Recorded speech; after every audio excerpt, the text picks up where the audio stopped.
በስመ አብ ወወልድ ወመንፈስ ቅዱስ አሐዱ አምላክ አሜን። ልዩ መርሃ ግብራችን ነው። የሶስት ብፁዓን ወቅዱሳን ፓትርያርኮች አሻራ ያረፈበት በቦታው ላይ በአስተዳዳሪነት የተሰየሙ አባቶች በበዛው ጳጳሳት ሆነው የተሰየሙበት መካነ ፈውስ ወበረከት አስኮ ደብረገነት ቅዱስ ገብርኤል ቤተክርስቲያን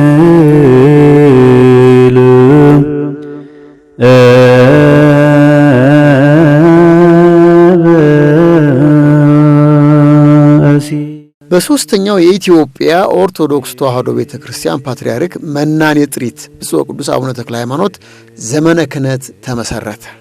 ቅዱስነታቸው ቦታው ላይ አዘውትረው በመገኘት ትምህርተ ወንጌል በመስጠት ቦታው የፈውስ ቦታ፣ ትምህርተ ወንጌል ሰፍቶ የሚሰጥበት ቦታ ነው በማለት ይናገሩ እንደነበረ ክቡር መልአከ ምሕረት አበበ የሺ ንጉሥ የአስኮ ደብረገነት ቅዱስ ገብርኤል ካቴድራል አስተዳዳሪ እንዲህ ሲሉ ነገሩ።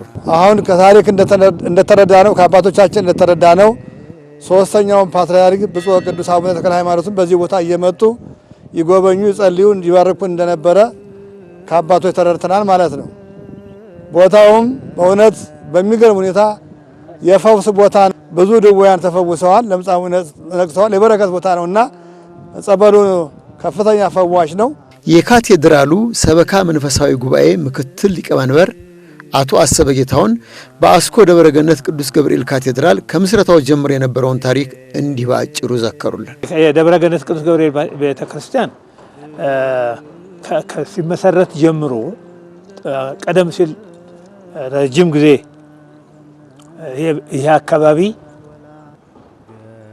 አካባቢ ቤተክርስቲያን አልነበረው፣ የቤተክርስቲያን አገልግሎት የለውም እና ይህን አገልግሎት ያገኘ የነበረው ከብርሃናት ዓለም ጴጥሮስ ጳውሎስ ቤተክርስቲያን ወይንም ጽደንያ ስመኝ ማርያም ድረስ በመሄድ ነበር እና ይህን የተመለከቱ የአካባቢው ሽማግሌዎች አባቶቻችን እና ሌሎችም የድር ተወካዮች ሌሎችም ትላልቅ አባቶች ቤተክርስቲያን መስራት አለብን ብለው የተነሱበት ጊዜ ነበረ። ጥያቄዎችን ለጠቅላይ ቤተ ክህነት ለአባቶች ሁሉ አቅርበው የነበረበት ጊዜ ነበርና እነዚህ አገልግሎት ለማግኘት ይሄን ቦታ ለመመስረት ትልቅ አስተዋጽኦ መስዋዕትን የከፈቱ ብዙ አባቶች አሉ። አሁን በሕይወት የሉም አብዛኞቹ እና ይሄ ድርጊት የተጀመረ ከ1963 ዓመተ ምህረት ጀምሮ የተጀመረ ስራ ነበር። ይሄ ቦታ ቤተክርስቲያን ለማግኘት ብዙ አባቶችም በዚህ ውስጥ ተሳትፈዋል። ብፁዓን አባቶችም የመንግስት ኃላፊዎችም ቦታው ቢፈቀድም ቦታ ይገባል ተብሎ ቢፈቀድም ቦታውን ለማግኘት ብዙ ጥረት አድርገዋል። እንግዲህ ይሄ ጥረት እየተደረገ ያለ 1966 ዓመተ ምህረት ለውጥ መጣ እና የመሬት አዋጅ ወደ መንግስት የሚሆን አዋጅ ስለታወጀ ከዛ በኋላ እንደገና ኮሚቴ አቋቁመው አባቶች ቦታ ለማግኘት ጥረት ማድረግ ጀመሩ እና በዚሁ ጥረት ውስጥ እያሉ ይህ አካባቢ በ1968 ዓመተ ምህረት ቦታው ተፈቀደ፣ ለቤተ ክርስቲያን ቦታ ተፈቀደ። የመጀመሪያው ከላይ የምታዩት የኪዳነ ምህረት ቤተ ክርስቲያን አሁን ይሄ ካቴድራል ሳይሰራ በ1969 ዓመተ ምህረት መቃኞ ተሰርቶ ጽላቱ የቅዱስ ገብርኤል ጽላት ከብርሃናተ ዓለም ጴጥሮስ ጳውሎስ ቤተክርስቲያን ከጠቅላይ ቤተ ክህነት ደግሞ የእግዚአብሔር አብ ጽላት መጥተው በዚህ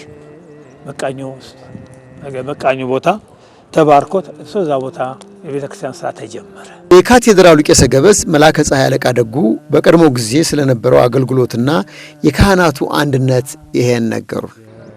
ስለ ቦታው እንግዲህ እኔ አባ ኃይለ ኢየሱስ ወይም አቡነ ሉቃስ ተብለው በተሾሙት ነው የተቀጠርኩት በዲቁና። እንግዲህ ከዚያ ጀምሮ ያው በዚያች ኪዳነ ምህረት ቤተክርስቲያን ነበር አገልግሎቱ የሚከናወን የነበረ የሚከናወነውም ሰዓታቱ ማህሌቱ ያው ከመጥበቡ የተነሳ ነው እንጂ ጥሩ አገልግሎት፣ አንድነት፣ ፍቅር፣ መግባባት የነበረበት ዘመን ነበር። ዛሬ ላይ በብዙዎች ዘንድ የቦታው ስም ገኖ የሚነሳው አስኮ ገብርኤል የሚል ይሁን እንጂ ቀዳሚው ቤተክርስቲያን የኪዳነ ምሕረት እንደነበረና ካቴድራሉ በአራተኛው ፓትርያርክ ብፁዕ ወቅዱስ አቡነ መርቆሬዎስ መመስረቱን በብፁዕ ወቅዱስ አቡነ ጳውሎስ ዶክተር አራተኛው ፓትርያርክ መባረኩን እንዲህ ሲሉ ነገሩ። ቤተክርስቲያን ማነጽ ስራ ተጀመረ። ይሄ በኋላ የተሰራ ቤተክርስቲያን ነው። ካቴድራሉ በኋላ የመጣ ነው። የዛች ቦታ መጥበብ ለበዓላት ጊዜ ለምኑ ቦታ ለአመቺ ስላልሆነ እንደገና ደግሞ አባቶች ሌሎች ኮሚቴዎችም የልማት ኮሚቴዎችም የህንጻ አሰሪ ኮሚቴ ተቋቁመው በ81 ዓመተ ምህረት ብፁዕ አቡነ መርቆሬዎስ የመሰረት ድንጋይ ለዚህ ቤተክርስቲያን ለዚህ ቦታ ጥለው ይሄ ካቴድራል እንዲመሰረት ሆኗል። ከመቃኞ ወጥቶ እንግዲህ ወደዚህ ገባ ማለት ነው። እንዲገባ ስራው ተጀመረ ማለት ነው። ይሄ ሁሉ በ81 ተጀምሮ እንግዲህ ረጅም ጊዜ ፈጅቷል። ረጅም ጊዜ ግንባታው ፈጅቶ በ1995 ዓመተ ምህረት ብፁዕ ወቅዱስ አቡነ ጳውሎስ መርቀው ባርከው ይህን ቦታ ካቴድራሉ ታቦታቱ ወደዚህ ገብተው ይህ ካቴድራል የደብረ ገነት ቅዱስ ገብርኤል ቤተክርስቲያን የሚለው ስም ይዞ ታላቅ ካቴድራል ከዛ ጊዜ ጀምሮ አገልግሎት መስጠት ጀምሯል። የቀድሞ የነበረው ቤተክርስቲያን ደግሞ የበቤታችን የኪዳነ ምሕረት ቤተክርስቲያን ሆኖ ለዛም ጽላት ገብቶለት በአገልግሎት ላይ ይገኛል። እነዚህ ሁለት ጽላቶች ደግሞ ያመጡት በቀደም ሲል የጠቅላይ ቤተ ክህነት የካህናት አገልግሎት የነበሩት አቡነ መቃሪዎስ ናቸው። እሳቸውም ቀደም ሲል እዛው ነበሩ፣ በህይወት የሉም። አሁን በወልደ ትንሣኤ እንጦንስ እና አባ እንጦንስ አሁን እንጦንስ የሆኑት ማለት ነው። አቡነ ሉቃስ አሉ እንደው እንትና ላይ እንጂ በጣም እና አቡነ መቃሪዎስ ያው የታቦቱም አምጪ ናቸው። ከበመለ ብርሃናት ዓለም እዚህ የነበሩ አባቶች አለቆች ብዙዎች ጳጳሳት ሆነዋል። ውሸት ሳይሆን እውነት። ብፁዕ ወቅዱስ አቡነ መርቆሬዎስ ከሌሎች አጥቢያ አብያተ ክርስቲያናት በተለየ ቦታው ላይ ትኩረት በመስጠት ስብከተ ወንጌል እንዲሰፋ በየጊዜው እየተገኙ ያስተምሩ እንደነበረ እገዛም እንዳደረጉ ክቡር መልአከ ምሕረት አበበ የሺ ንጉሥ ነገሩን። አስኮ ደብረ ገነት ቅዱስ ገብርኤል ካቴድራል የበረከት ቦታ ነው። ብፁዕ ወቅዱስ አቡነ መርቆሬዎስ አራተኛው ፓትርያርክ ለዚህ ቦታ መገልገያ የምትሆን ይችን ለአንድ ሎበር ለልማትም ትሆናለች ለሆነ ነገርም ትሆናለች ብለው ያበረከቷት ናት። እንደምታዩት በእውነት የብፁዕ አባታችን አቡነ መርቆሬዎስ በረከታቸው ይደርብን እና በዛን ጊዜ ተበረከተች ነው ማለት ነው።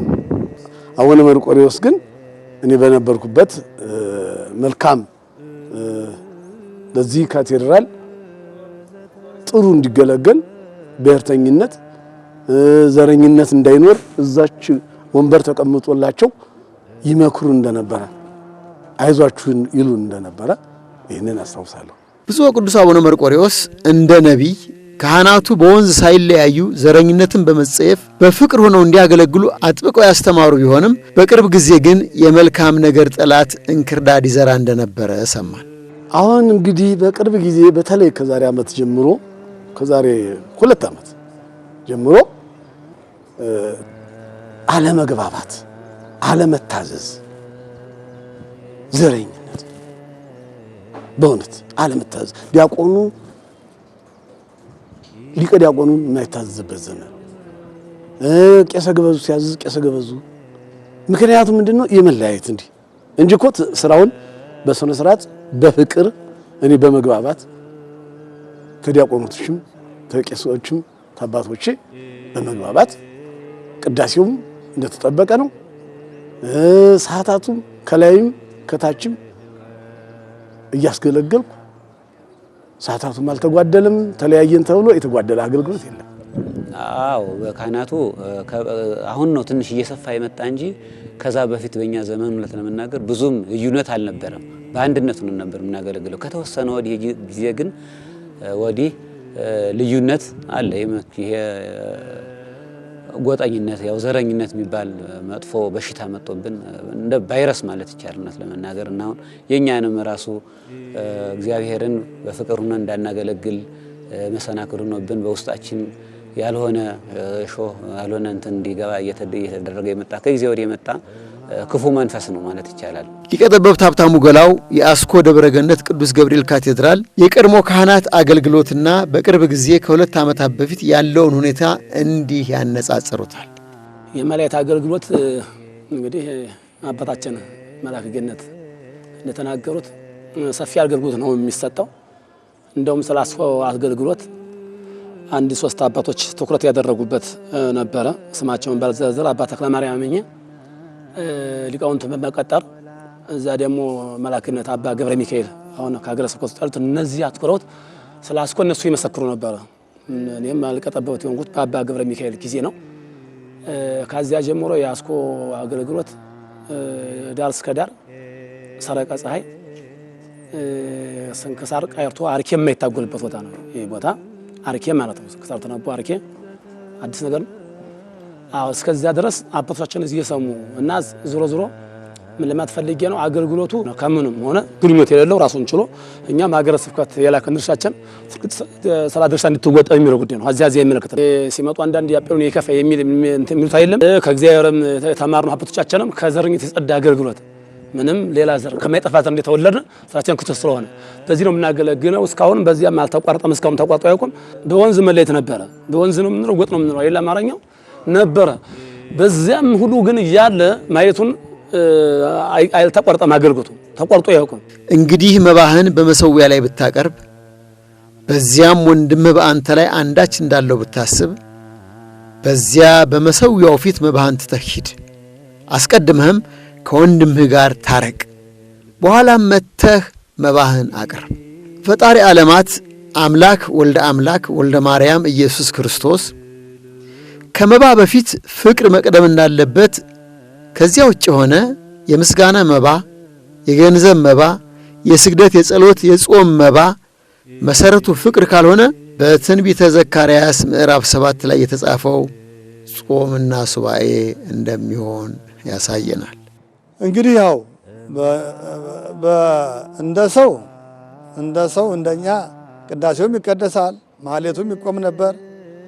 መንፈሳዊ አገልግሎቱ አጠቃላይ ይሰጣል። ነገር ግን እግዚአብሔር ይቀበለው ላይቀበለው በቃሉ መሰረት የምናውቀው ይሆናል።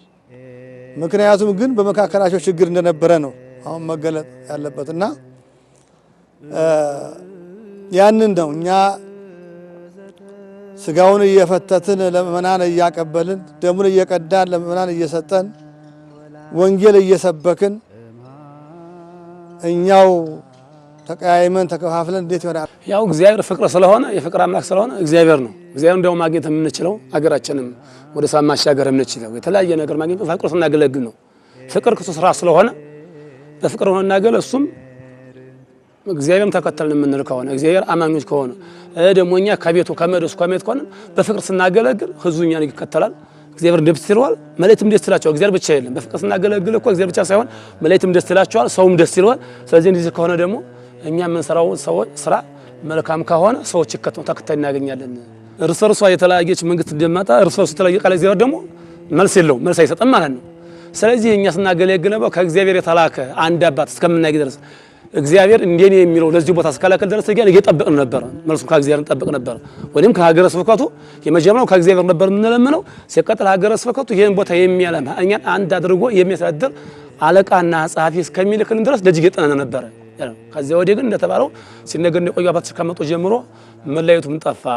እየጠሩ ያስተምሩናል፣ ይመክሩናል፣ ይዘክሩናል። የአዲስ አበባ ሀገረ ስብከት ጽሕፈት ቤት ችግሩን በማጥናት ለችግሩ መፍትሄ ይሰጣሉ ያላቸውን የካቴድራሉን አስተዳዳሪ መላከ ምሕረት አበበሽ ንጉስንና የካቴድራሉን ጸሐፊ መጋቤ ምስጢር ፈቃዱ አረጋን ወደ ቦታው ላከ።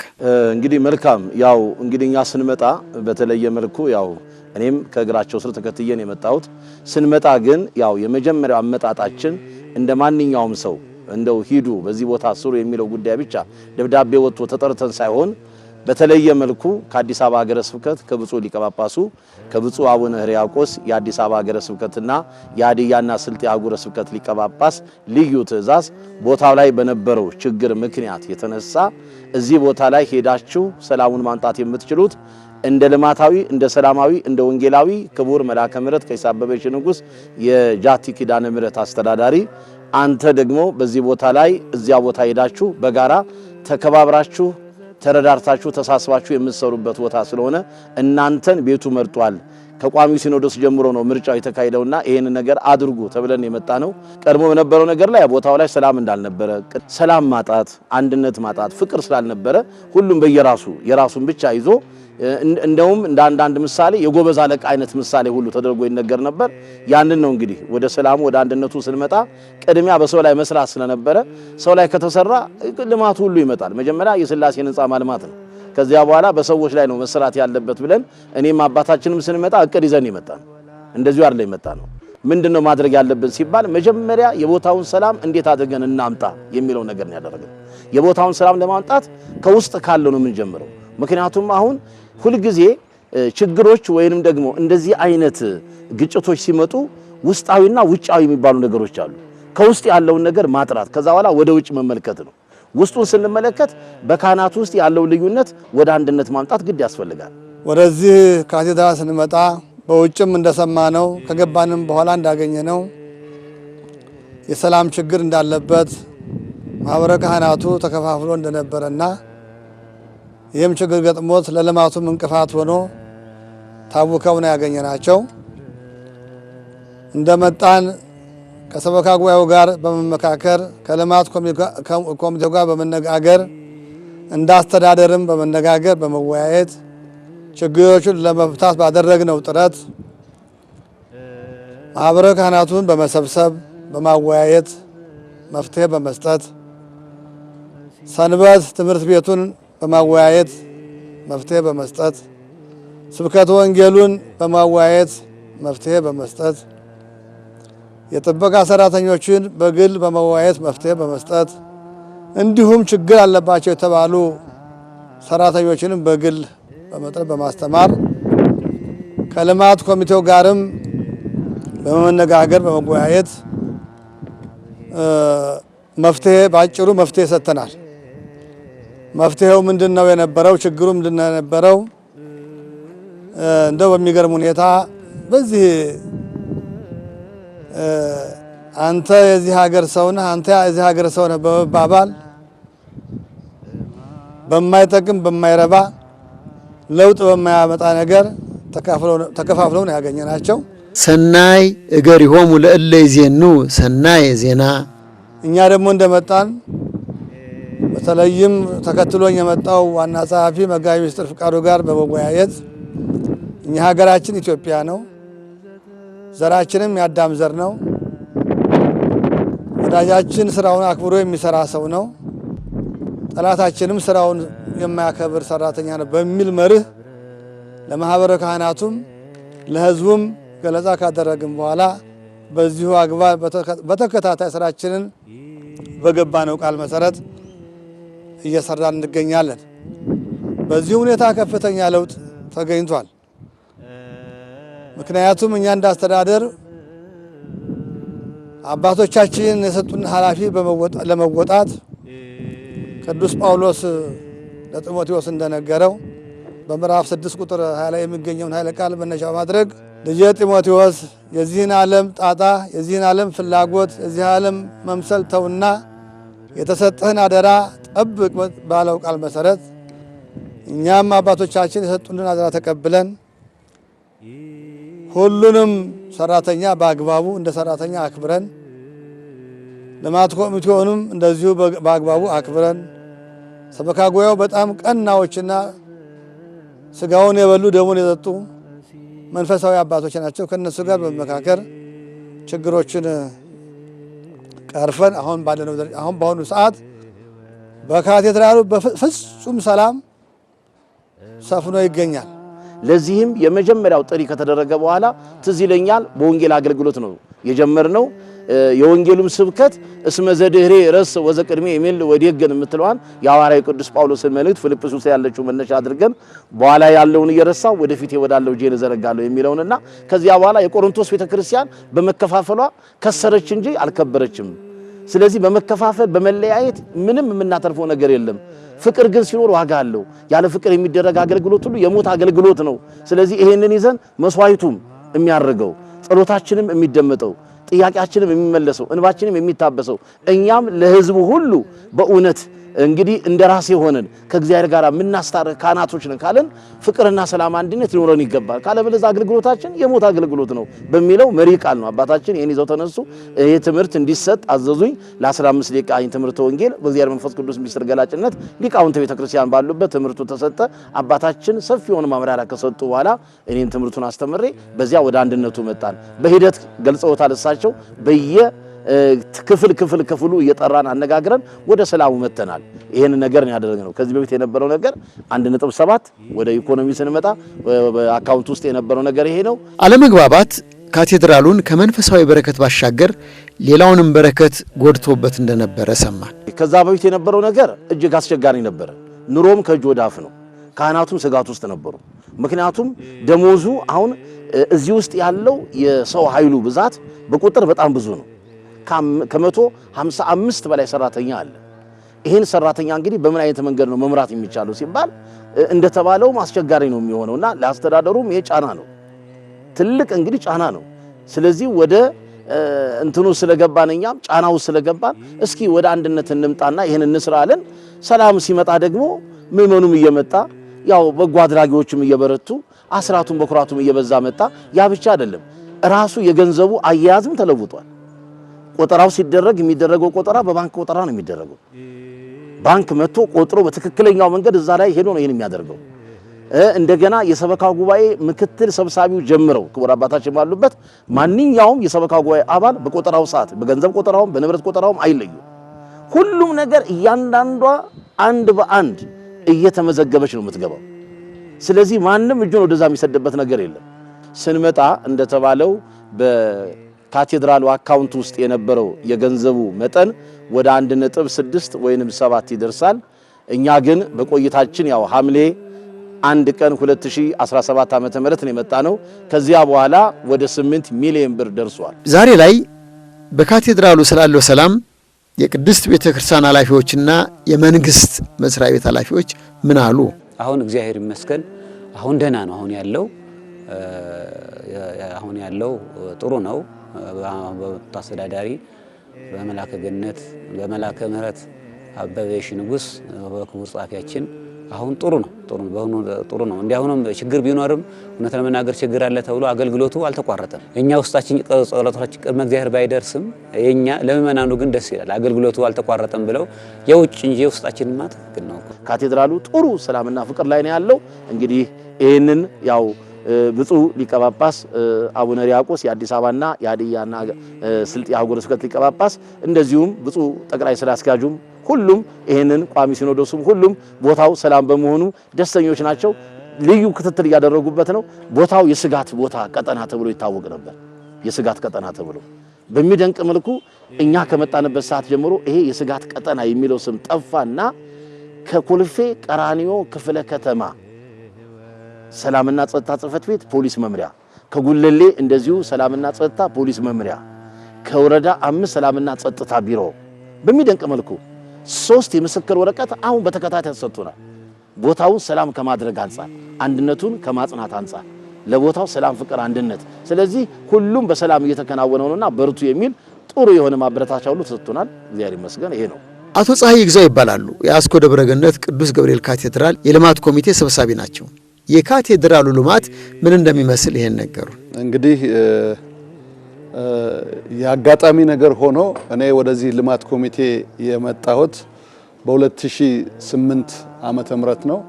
በ2008 ዓመተ ምህረት አሁን ሰበካ ጉባኤ ካሉትም ጋር በመሆን ጥሩ የልማት ኮሚቴዎች ስለነበሩ የልማት ጥማት ያለባቸው ይሄንን ግቢ ፕላን አውጥተን እቅድ አውጥተን ይሄንን የምታዩትን አስፋልትና ግሪን ኤሪያ በ3 ዓመት እንደ ኮንትራት ይዘን 3 ዓመት እንሰራለን። ሰበካ ጉባኤው ማህበረ ካህናቱ ከኛ ጋር ከተባበረ መስራት እንደሚቻል ማሳየት አለብን በሚል በመግባባት ያንን ስራ ሰርተን ወጣን።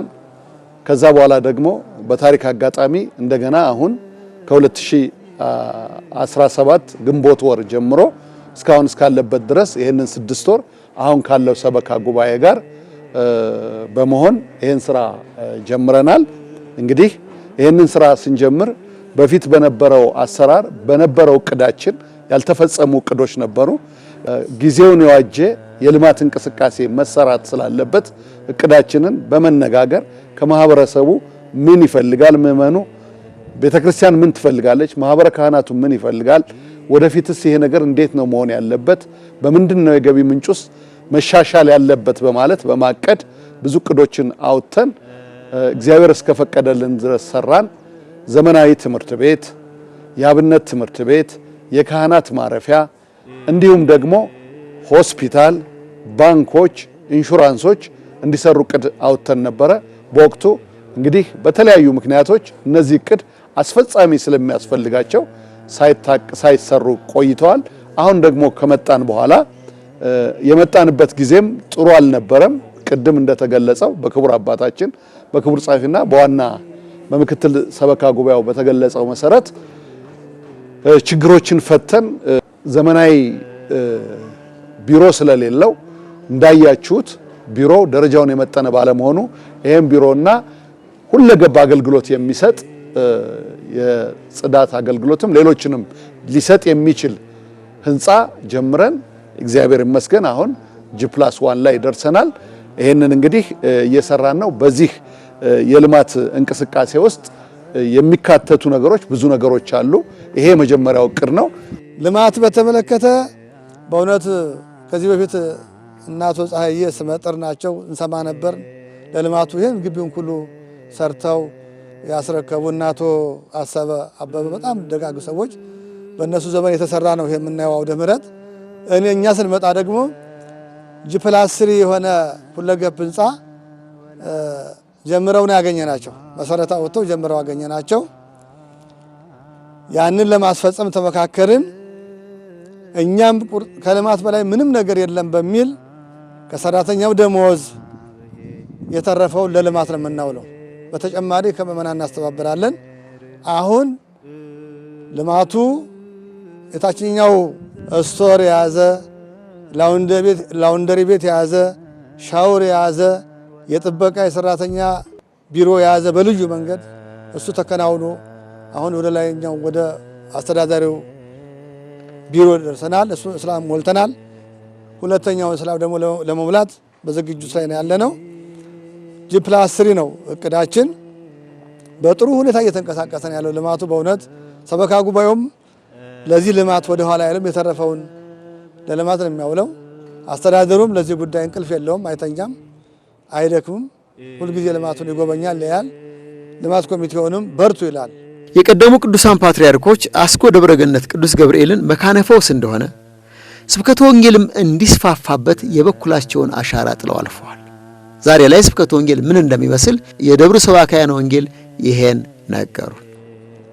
እኔ ስሜ ላይከ ወንጌል ይይስ ግዛው እባላለሁ። የአስኮ ደብረ ገነት ቅዱስ ገብርኤል ካቴድራል ስብከተ ወንጌል ኃላፊ ነኝ። እኔ ከመጣሁ እንግዲህ ዛሬ ሁለተኛ ወሬ ነው። አዲስ ነኝ። ለቦታው ነው አዲስ እንጂ ለስብከተ ወንጌል ከ30 ዓመት በላይ በኃላፊነት ያገለገልኩ ነኝ። እዚህ ከመጣሁ እንግዲህ መጀመሪያ ያለውን ነገር በወሬ ደረጃ ነው የምሰማው፣ ግን እዚህ ከመጣሁ በኋላ ተስተካክሎ ነው ያለው። ስብከተ ወንጌል ክፍሉ ላይ ክቡር አባታችን መላከ ምሕረት አበበ የሽንጉስ የካቴድራል ዋና አስተዳዳሪ ለስብከተ ወንጌል ከፍተኛ ጥረት አድርገው ትልቁን መደብ ወይም ባጀት በጅተው እየሰሩ እንዳለ ኢንፎርሜሽን ሰማሁኝ። እኔም ገባሁና ነገሩን አረጋገጥኩኝ። አሁን ደግሞ እንግዲህ ባለፈው 70 ሺህ ብር ነበረ የፈቀዱት። አሁን በዚህ አመት በዚህ ወር 100 ሺህ ብር ፈቅደውልን በሰፊ ሁኔታ ጉባኤ ለመስራት እንደ ኃላፊነትም እየሰራን ነው። የደብሩም ስብከተ መምህራን ወንጌል እየሰራን ያለ ነው። እግዚአብሔር ይመስገን በዚህ መልኩ ነው ያለው። ስሜ ርዕሰ ደብር አማረ ተፈረደው ባላለሁ የአስኮ ደብረ ገነት ቅዱስ ገብርኤል ካቴድራል ሰባኬ ወንጌል ነኝ። እንደዚሁ በአሁኑ ሰዓት የሰበካ ጉባኤ አባል ነኝ። በዋናነት ስብከተ ወንጌል አገልግሎታችንን በሶስት ክፍል ነው የምናየው። አንደኛው 365 ቀናት የሰርክ ጉባኤ የማይቋረጥ ማለትም በመጀመሪያ ከ11 ሰዓት ጀምሮ እስከ 12 ሰዓት የጸሎት ክፍል አለ። ከዚያ ከ12 ሰዓት እስከ 12 ሰዓት ከ50 ለ50 ወይም ለ45 ደቂቃ ትምህርት ይሰጣል። በመጨረሻም በተለየ ሁኔታ ምህላ ይደረሳል። ብዙ ጊዜ ወንጌሉ በሶስት ቋንቋ ይካሄዳል። እዚህ ቦታ ላይ እንዳጋጣሚ ቦታው የቋንቋ እድለኛ ነው። እንደ አራት ማለት እንችላለን። በኦሮሞኛ ይካሄዳል፣ ደቡብ ቋንቋ ይካሄዳል፣ እንደዚሁ በእንግሊዘኛም ይካሄዳል፣ እንደዚሁ በአማርኛ ሲቀጥል ደግሞ በግዕዝ ያው እየተተረጎመ እየተብራራ እየተመሰጠረ በዚህ መንገድ 365 ቀናት ይሄ የማይቋረጥ ነው። ሌላው ሁለተኛው ወርሃዊ ጉባኤ አለን። ሶስተኛው የዓመት ልዩ ጉባኤ አለን ማለት ሶስት ክፍል ነው ማለት ነው። የ365 ቀናት የሰርክ ጉባኤው የማይቋረጠው ነው ማለት ነው። በወርሃዊ ጉባኤ ስንመጣ ደግሞ በዚህ በአስኮ ደብረ ገነት ቅዱስ ገብርኤል በወር በገባ በ13 ጧትና ማታ፣ እንደዚሁ ደግሞ ወር በገባ በ16 ጧትና ማታ፣ እንደዚሁም ወር በገባ በ19 ጧትና ማታ እየተከናወነ ነው እስካሁን የነበረው። ነገር ግን አሁን ክቡር አባታችን መላከ ምሕረት አበበ እሸ ንጉሥ ተመጡ ወዲህ በእውነት ሌሎችም እሳቸውን ይመስሉ በአስተዳደር ጽሕፈት ቤት የሚመሩ ሰዎች እንደ አብነት እንደ ምሳሌ ቢያደርጓቸው ስለ ፍቅር፣ ስለ ደግነት፣ ስለ ቅንነት ካህናትን፣ ሊቃውንትን፣ ዲያቆናትን አንድ በማድረግ ረገድ ምሳሌ ቢያደርጓቸው እንላለን ለተመልካቾቻችን አባቶቻችንና ትልቅ ሚና ነው የሚወስዱትና በተለይ ለወንጌል ያላቸው ፍቅር፣ ለማለት ያላቸው ፍቅር፣ ለቅዳሴ ያላቸው ፍቅር፣ በአጠቃላይ ለአካባቢው ሕዝብ የሚጨነቁ አባት እግዚአብሔር ስለሰጠን እግዚአብሔርንም እናመሰግነዋለን። የካቴድራሉ ሰንበት ትምህርት ቤት ሊቀመንበር ስለ ካቴድራሉ ሰንበት ትምህርት ቤት አገልግሎት ይሄን አሉን። ስሜ ወይዘሮ ጸጳጦስ ገድሉ እባላለሁ። የአስኮ ደብረ ገነት ቅዱስ ገብርኤል ሐመረ ብርሃን ሰንበት ትምህርት ቤት ዋና ሰብሳቢ ነኝ። ሰንበት ትምህርት ቤታችን ከተመሰረተ ያው 1969 ነው። የሚቀጥለው አመት 2019 መስከረም ላይ 50ኛ አመት ይሞላዋል። እንግዲህ ሰንበት ትምህርት ቤታችን ከተመሰረተ ጀምሮ ያው የሚታዩ ለውጦች አሉት። ሰንበት ትምህርት ቤታችን በአሁኑ ጊዜ ብዙ አይነት ትምህርቶች በመስጠት ላይ ይገኛል። ብዙ ታዋቂ ጋዜጠኞች፣ የጥበብ ባለሙያዎች ያፈራ ሰንበት ትምህርት ቤት ነው። ሰንበት ትምህርት ቤታችን የሚሰጠው አገልግሎት የተለያዩ የቤተክርስቲያን የዜማ መሳሪያ ትምህርቶችን ይሰጣል። እንደገና አባላትን ከኬጂ ጀምሮ በኢትዮጵያ ኦርቶዶክስ ተዋሕዶ ቤተክርስቲያን የሰንበት ትምህርት ቤት ማደራጃ መምሪያ የተዘጋጀውን ስርዓተ ትምህርት እያስተገበርን እንገኛለን።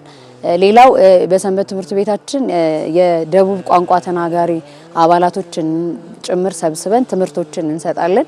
በእድሜ ገፋ ያሉትን አባላት ደግሞ ጎልማሳ ክፍል በማለት በወር አንዴ እነሱም ጉባኤ ያላቸው የአካባቢ ማህበራትም በወር አንዴ በሰንበት ትምህርት ቤታችን እየተገኙ ጉባኤ ያካሂዳሉ። በሁለት ወር አንዴ ደግሞ በደብራችን በር ላይ የሚገኙ ነዳያንን ትምህርተ ወንጌል እየሰጠን እየመገብን አሁን ደግሞ በቅርቡ 4ኛ ሳምንታችንን ይዘናል። በሰንበት ጠዋት ላይ ቁርስ እንዲመገቡ እያደረግን ነው። ወደፊት ደግሞ የተለያዩ ፕሮጀክቶችን ነድፈን በዝግጅት ላይ እንገኛለን። የዚህን ቀሪ ክፍል በቀጣዩ ሳምንት እንድትከታተሉን ከወዲሁ እያሳሰብን ቀሪዎቹን የጣቢያውን መርሃ ግብራት እንድትከታተሉ በታላቅ አክብሮት ጋበዝናችሁ።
ገብረ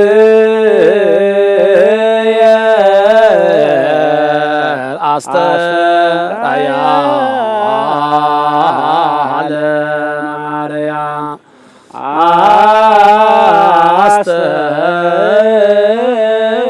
አስተራያ